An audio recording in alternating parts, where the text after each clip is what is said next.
ಇವತ್ತು ರಾಮಭಕ್ತ ಹನುಮಂತನ ಜಯಂತಿ ಇಡೀ ದೇಶ ವಿದೇಶಗಳಲ್ಲೂ ಕೂಡ ನಡೀತಾ ಇದೆ. ಆಂಜನೇಯ ನಮ್ಮ ಕರ್ನಾಟಕದವನು.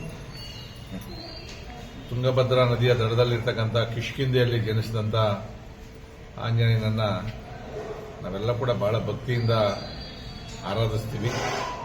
ಮತ್ತೆ ಆಂಜನೇಯ ಸ್ವಾಮಿ ಭಕ್ತ. ಅವನು ಶ್ರೀರಾಮಚಂದ್ರನಿಗೆ ಅತ್ಯಂತ ಪರಮ ಭಕ್ತನಾಗಿದ್ದು ಏನೂ ಕೂಡ ಅಪೇಕ್ಷೆ ಪಡದೆ ಅವನ ಪಾದದಲ್ಲಿ, ರಾಮಚಂದ್ರನ ಪಾದದಲ್ಲಿ ಕುಳಿತುಕೊಂಡು ನಿರಂತರ ಸೇವೆಯನ್ನು ಮಾಡ್ತಕ್ಕಂಥ ಚಿರಂಜೀವಿ ಆಂಜನೇಯ ದುಷ್ಟರನ್ನ ಸಂಹಾರ ಮಾಡ್ತಕ್ಕಂಥ ಪ್ರಮುಖ ಪಾತ್ರ ವಹಿಸ್ತಾನೆ. ಮಹಾಬಲಶಾಲಿ ಕೂಡ ಹೌದು ಮತ್ತು ಚಿರಂಜೀವಿ ಕೂಡ ಹೌದು.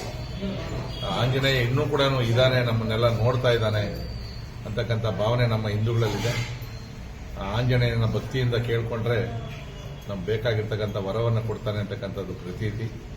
ಸೊ ಇವತ್ತು ಇಡೀ ವಿಶೇಷವಾಗಿ ನಮ್ಮ ರಾಜ್ಯದಲ್ಲಿ, ನಮ್ಮ ರಾಜ್ಯದವರೇ ಆಗಿರೋದ್ರಿಂದ ಪ್ರತಿ ಹಳ್ಳಿಗಳಲ್ಲೂ ಕೂಡ ವಿಜೃಂಭಣೆಯಾದಂಥ ಹನುಮ ಜಯಂತಿಯನ್ನು ಮಾಡ್ತಾ ಇದ್ದಾರೆ.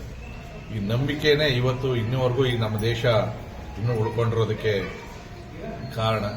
ಈ ಥರ ಎಲ್ಲ ದೇವರುಗಳನ್ನು ಕೂಡ ಒಂದೊಂದು ವಿಶೇಷವಾದಂಥ ಅರ್ಥ ಇದೆ ಮತ್ತು ಒಂದೊಂದು ದೇವರುಗಳಲ್ಲೂ ಕೂಡ ಒಂದು ವಿಶೇಷವಾದಂಥ ಶಕ್ತಿ ಇದೆ.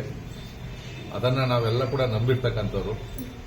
ನಾವು ಮಣ್ಣು, ನೀರು, ಮರ, ಗಾಳಿ ಎಲ್ಲರಲ್ಲೂ ದೇವರನ್ನು ನೋಡ್ತಕ್ಕಂಥ ಹಿಂದೂ ಸಂಸ್ಕೃತಿ ಅತ್ಯಂತ ಶ್ರೇಷ್ಠವಾದಂಥ ಪರಂಪರೆ ಇದು. ಈ ಪರಂಪರೆಯಲ್ಲಿ ಆಂಜನೇಯ ಬಹಳ ಪ್ರಮುಖ ಪಾತ್ರವನ್ನು ವಹಿಸ್ತಾನೆ. ಆಂಜನೇಯ ನಮ್ಮೆಲ್ಲರೂ ಕೂಡ ಒಳ್ಳೇದು ಮಾಡಲಿ ಅಂತಕ್ಕಂಥ ಒಂದು ಪ್ರಾರ್ಥನೆಯನ್ನು ಮಾಡ್ತಾ ಇದ್ದೀವಿ.